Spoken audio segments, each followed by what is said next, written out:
Well, good morning, gang. Welcome to our Tuesday morning devotion here on the page of Christ Hold Fast and also on Epiphany's website and YouTube page. Thanks for joining us today as we continue to look at the I am statements of Jesus.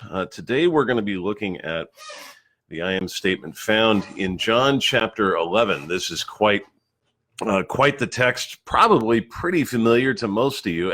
For the most part, probably most of the I am statements are familiar to you. This is not a series of statements that have gone unpreached in the history of the church. There's been quite a bit of preaching about this. But this particular story is, in the other passages, in most of them, Jesus is sort of teaching. And he just sort of is making statements to crowds about his identity. But in this particular passage, it comes in the midst of a narrative that I think is quite touching. I mean, it's really quite the story to read. And so I don't merely want to read the statement today, but I actually want to read the entire passage, which granted is a lot of verses, but I think it's worth it. And I think it helps us get a sense of how powerful the statement is. So we're going to look at John chapter 11, verses 1 through 45. The text reads like this. Hold on, let me take a sip of coffee from my 1517 mug, which reminds us that Christ is for you. Oh, that's good. I need coffee today. I am feeling a little behind. All right, John chapter 11, verse 1. Now a certain man was ill, Lazarus of Bethany, the village of Mary and her sister Martha. It was Mary who anointed the Lord with ointment and wiped his feet with her hair, whose brother Lazarus was ill. So the sisters sent to him, saying, Lord, he whom you love is ill. But when Jesus heard it, he said, This illness does not lead to death. It is for the glory of God, so that the Son of God may be glorified through it. Now Jesus loved Martha and her sister and Lazarus. So when he heard that Lazarus was ill, he stayed 2 days longer in the place where he was. Then after this, he said to his disciples, Let us go to Judea again. The disciples said to him, Rabbi, the Jews were just now seeking to stone you, and are you going there again? Jesus answered, Are there not 12 hours in the day? If anyone walks in the day, he does not stumble, because he sees the light of this world. But if anyone walks in the night, he stumbles because the light is not in him. After saying these things, he said to them, Our friend Lazarus has fallen asleep, but I go to awaken him. The disciples said to him, Lord, if he has fallen asleep, he will recover. Now Jesus had spoken of his death, but they thought that he meant taking rest in sleep. Then Jesus told them plainly, Lazarus has died, and for your sake I am glad I was not there, so that you may believe. But let us go to him. So Thomas, called the twin, said to his fellow disciples, Let us also go, that we may die with him. I'll explain what that means in a little bit. Now, when Jesus came, he found that Lazarus had already been in the tomb 4 days. Bethany was near Jerusalem, about 2 miles off, and many of the Jews had come to Martha and Mary to console them concerning their brother. So when Martha heard that Jesus was coming, she went and met him, but Mary remained in the house. Martha said to Jesus, Lord, if you had been here, my brother would not have died. But even now I know that whatever you ask from God, God will give you. Jesus said to her, Your brother will rise again. Martha said to him, I know that he will rise again in the resurrection on the last day. Jesus said to her, I am the resurrection and the life. Whoever believes in me, though he die, yet shall he live. And everyone who lives and believes in me shall never die. Do you believe this? She said to him, Yes, Lord, I believe that you are the Christ, the Son of God, who is coming into the world.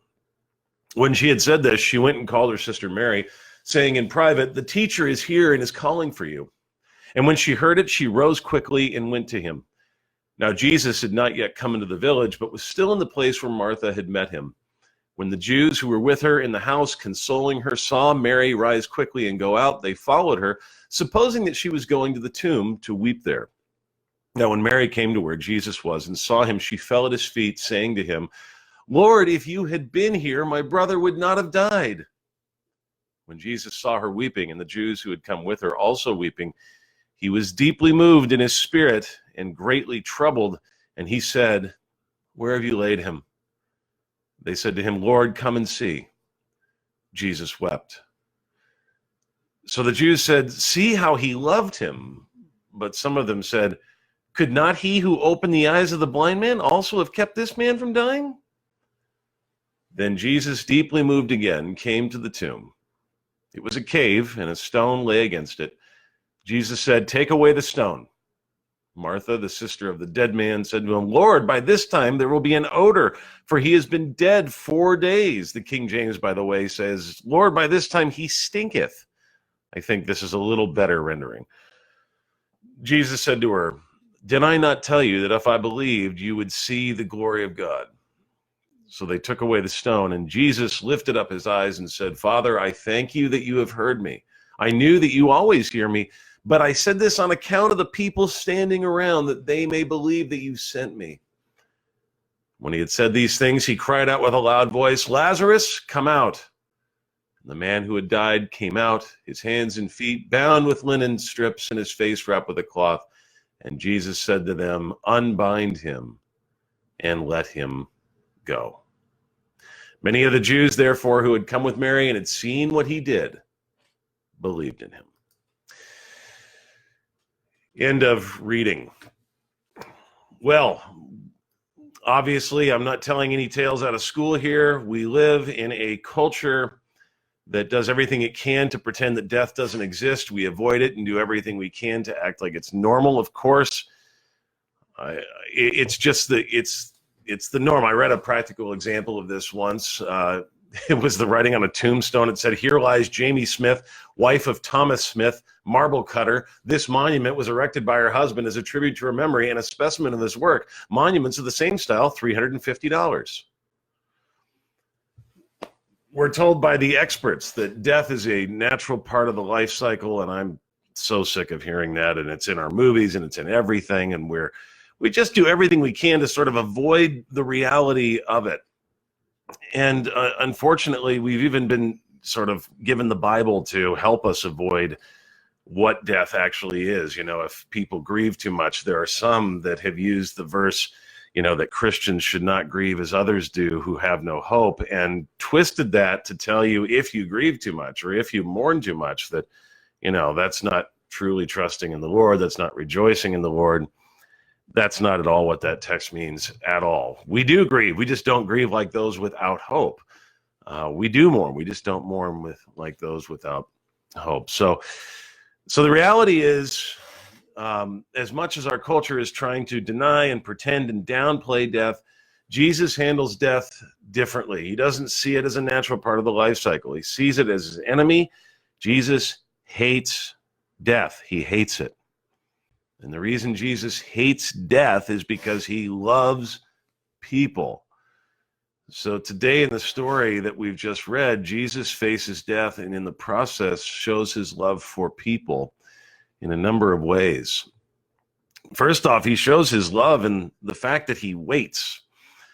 And that is a strange statement, but let me flesh it out for you. John tells us that Jesus was sent for by his friends, Mary and Martha, to let him know that Lazarus was ill. It was clear that the sickness was not an ordinary flu like most of us get, but rather something serious. Or maybe it was an ordinary flu, but back then, of course, that was without the medicine that we have, was much more threatening. And the sisters are hoping that by letting Jesus know about the sickness before it's too late, that Jesus might be able to come and rescue their brother from death. They really do believe he can do that. After all, Jesus had healed many others. Why wouldn't he come and heal their brother whom he loved dearly? I mean, it made sense. You would expect that the first thing Jesus would do after hearing the request of Mary and Martha is jump up immediately, grab his disciples, head for Bethany, the village where Lazarus was, and, make something happen. But instead, something perplexing is told to us. Instead of reacting with worry or panic, we're told that when Jesus heard it, he simply said, "This illness does not lead to death. It is for the glory of God, so that the Son of God may be glorified through it." John says, now Jesus loved Martha and her sister and Lazarus. So when he heard that Lazarus was ill, this is what gets me. Listen to this statement. So when he heard that Lazarus was ill, he stayed 2 days longer. That's a purpose statement connected to the fact that Jesus loved them. Jesus loved them so much that he waited. That's an interesting point. And this is, I believe, the most difficult thing about suffering and death for us to accept. We see the pain and anguish that someone is going through, and like Mary and Martha, we call out to Jesus for help. And instead of coming to the rescue when we think he should come according to our timetable or how we think he should come, he doesn't do it always. He says it's for the glory of God that this is happening. And then because of his love for Mary and Martha, he waits. My first response is to say, Jesus, no, you don't understand. You don't. He's sick right now. He's dying right now. Why are you waiting? Jesus says, trust me, it's for the glory of God. Yeah, I know, but we'd worship God now if you came and healed him now. Just come. This is why, of course, the first response of Martha and Mary, both of them, is like, if you had been here, he would still be living. He wouldn't have died. I know you could have done something about it. No doubt they were talking about this. Why isn't the Lord coming? For these 2 days, it's like, what is he doing? I thought he cared. But Jesus knows more than we do. And he knows his purposes and his plans far beyond what we can fathom or even imagine. He knows when he's going to act, and he will act one way or another. Whenever he decides to act, it is the best time to act because he is good. Lord, give me more faith to believe that in times of struggle and suffering, in times where I feel keenly aware of the fact that you're making me into a theologian of the cross through suffering rather than through glory. And Jesus does eventually go. He finally gathers his disciples and tells them it's time to go toward Judea. Lazarus has fallen asleep, he says, and he needs to go wake him up. But of course, his disciples don't get what he means at all. I mean, slow to understand always. The disciples think if he's sleeping, no, that's a good thing. He's resting. I would have thought the same thing, 100%. But Jesus knows that, of course, Lazarus has died. And so he lets them know very plainly, Lazarus has died. And for your sake, I am glad I was not there so that you may believe. Now, there are a couple of things that need to be pointed out here. First of all, just because Jesus doesn't come when we expect him to, doesn't mean he won't come. That's reaffirmed for us here. He does come. He does have a plan. And even if it seems to make no sense, it is completely sensical in the divine scheme of things. And so Jesus does and will go to where Lazarus and his family are at. But the second thing about this coming is we have to realize, according to John, that this is the last time in John's gospel that Jesus will go down to Jerusalem. So as he's heading down to deal with Lazarus, he is also keenly aware that he is now heading toward his own death. And his disciples seem to know that could be the case. That's why they respond when he says we're going to go down there. Hey, don't you realize there were some Jews that were after you there? And yet he still goes. And so Thomas looks at the rest of the guys, quote unquote, doubting Thomas, by the way, though, Thomas, who gets a bad rap for being a doubter. He says, let us go die with him. Thomas is, fiercely loyal right here. Like, I'm ready to go. I'm ready to die with you if that's what needs to happen. Of course, when the time comes, they all flee. But at least at this moment, Thomas was filled with faith, folks. And I always think that the whole doubting Thomas thing is way overplayed. I think he's a pretty average fella, if you ask me. All right. Secondly, how does Jesus show his love to people through this story? Well, Jesus's love promises. That's the second way. He shows his love through his promises. So we put ourselves in the shoes of Martha and her sister Mary. Lazarus has now been dead 4 days. In Jewish thought, when someone was dead for 4 days, that meant that there was no chance of any coming back to life at all in their minds. That was just the way they were trained to think about this. There was no chance that he was just sick anymore. Lazarus is dead, dead, dead. And everyone in the community and outside the community has gathered around Martha and Mary to grieve with them, to mourn with them. They know it. And here comes Jesus. What good could he be now, we might think? But Martha doesn't seem to think anything like that at all. Martha comes to him with I think something like a prayer. She says to him, Lord, if you had been here, my brother would not have died. What an honest statement. But even now I know that whatever you ask from God, God will give you. I think this is a wonderful confession of faith. Jesus is 4 days late, and yet Martha knows her Lord, and she still trusts that he can do something about this impossible problem. She trusts in his promises to her, even if she doesn't understand the promises. And what is Jesus' first response to this troubled woman's great faith? Martha, your brother will rise again. Now, Martha thinks that he is simply reminding her of a general theological truth accepted by Jews of the day, which is that there will be a resurrection on the last day. She says, I know that he'll rise again then. And Jesus makes a loving promise to her then that she doesn't quite understand. I am the resurrection and the life. Whoever believes in me, though he die, yet shall he live. And everyone who lives and believes in me shall never die. This is the essence of the Christian life. God, in his love for us, gives us promises to hang on to give us hope, and to build faith in us. Jesus promises that he will raise Lazarus from the dead. He promises that all who believe in him, though they die, yet shall they live. He promises that he fixes things and will fix things. And this is what faith clings to the hope that what we experience here is not the final word.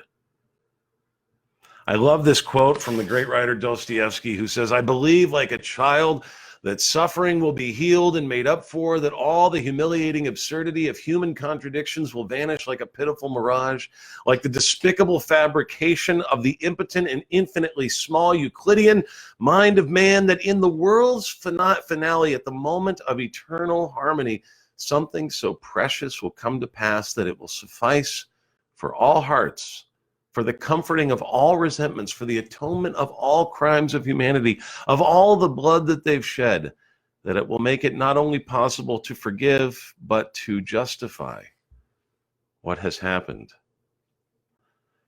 And so we confess with the Apostle Paul from the book of Romans, for those who love God, all things work together for good, for those who are called according to his purpose. And so Jesus concludes his conversation with Mary by asking her if she believes him, if she's hanging on to his promise that he will raise Lazarus from the dead. And Martha says, yes, Lord, I believe that you are the Christ, the Son of God, who is coming into the world. Translation, I believe that you can do anything you say you're going to do. I believe the promise. That is faith. Thirdly, Jesus' love empathizes. I think this section of the passage is my favorite section of the entire Gospel of John. This is a really big one. Jesus' empathy. Martha's sister Mary's still back in the house mourning. She's told Jesus has come and he wants to see her, and she goes racing out to him. And she seems to be, at this point, the more emotional of the two. She rises quickly, goes out to see him. She runs to him.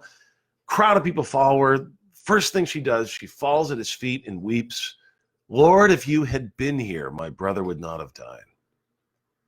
She's broken, and everyone else around her is broken. They are all crying and in deep pain over the loss of Lazarus, and she knows that he could have healed him. It's not supposed to be like this, Jesus. It's not supposed to be like this.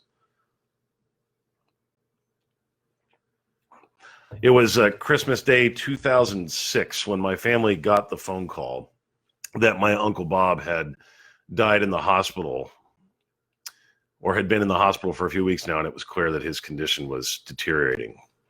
I had been in Minnesota studying in seminary and had just come down for the holidays, so I hadn't I hadn't been a part of any of the turmoil and difficulty that my family was facing at the time, but needless to say, it was pretty terrible.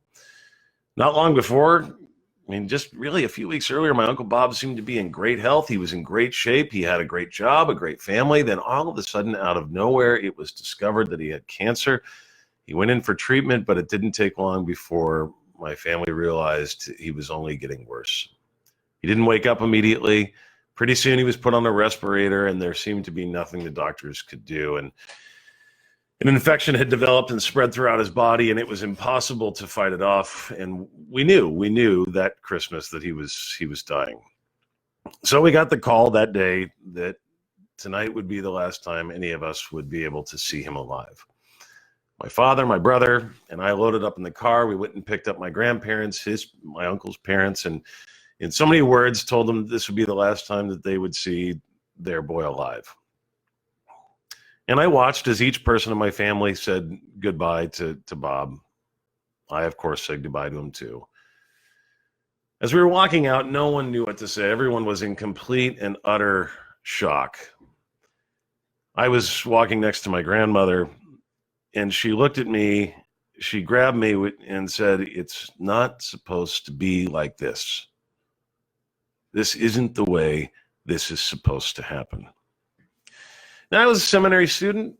I was, that part of your training in seminary is to figure out to some extent how you comfort those who are grieving and mourning and how you minister to them. But at that moment, I was just her grandson. And frankly, I didn't have slick answers. I still don't have slick answers. But all I said to her was, "You're right, Grandma. It's not supposed to be like this." Death isn't supposed to happen in this world. God didn't create it this way. This is something of the devil. That's what death is. And so what is Jesus' reaction to the weeping crowd at the death of their loved one? What is Jesus' response at the death of our loved ones? John says, Jesus, when he saw her weeping and the Jews who had come with her also weeping, he was deeply moved in his spirit and greatly troubled. And he said, "Where have you laid him?" They said, "Lord, come and see." Jesus wept. And the Jews said, "See how he loved him." Let's just do a little excavation into the Greek here, because I think it illuminates this passage in ways that, well, frankly, brings out the power of it. He was deeply moved in spirit. According to Rogers and Rogers, experts in the Greek language, this literally means to snort as an expression of anger, to be moved with the deepest possible emotions, to express violent displeasure. Can you get any more vivid in imagery? To be greatly troubled literally means he was shaking, to be so disturbed that he can't contain his body. And of course, Jesus wept means he burst into tears. How does Jesus react towards the death that we face in this world? He empathizes. He hates it. He's angry at it. He loved Lazarus and Mary and Martha and the people so much that he couldn't stand seeing the pain that death had brought upon his world, that sin had brought upon his world. Now, keep in mind, of course, he knows exactly what he's going to do about Lazarus at this point. He knows what's going to happen. He's going to raise him from the dead, and yet he still feels with them the pain and suffering they are going through because he loves them. Finally, Jesus' love gives life. In verse 38, we're told that Jesus came to where death was, at the tomb. He has some people remove the stone. It's always been interesting to me that Jesus has someone else remove the stone. He certainly could have removed the stone with one word of his mouth. Why? Well, I guess the only reason I can figure is that Jesus really likes letting others participate in his work of redemption and life as well. There's a sense in which those who remove the stone are sort of like the church today. It appears that Martha still doesn't quite understand what Jesus is going to do as she warns him. "Lord, by this time there will be an odor, for he has been dead for 4 days." Did I not tell you that if you believed, you would see the glory of God? Jesus says. And here's where Jesus shows to the crowd, to us, to everyone, that he really is Lord of heaven and earth and of everything. Jesus prays to the Father to prove that he is approved by the Father, and then it happens. The powerful words of Jesus command Lazarus, the dead man, to come out. God is glorified, as John tells us. The man who had died came out, his hands and feet bound with linen strips and his face wrapped with a cloth. And Jesus said, unbind him and let him go. And for those who cling to Christ, who are placing their faith in Christ, they will hear those words, come out. They will hear those words, come out. They will be free from what binds them, come out. They will be truly alive, come out. And the reason that will be is because Jesus has defeated death for us on the cross and in his own resurrection. He has been crushed on the cross for your sins, but has been risen from the dead for good, never to be bound by the grave again. As the Apostle Paul says, in triumphant victory and praise, death is swallowed up in victory. O death, where is your victory? O death, where is your sting? And as a result, many people come to believe in Jesus here. All right, gang, that is it for today. I hope you were encouraged, and I hope that you are clinging to the promise of life through Jesus Christ our Lord, who is the resurrection and the life. I'll see you next Tuesday. God bless you.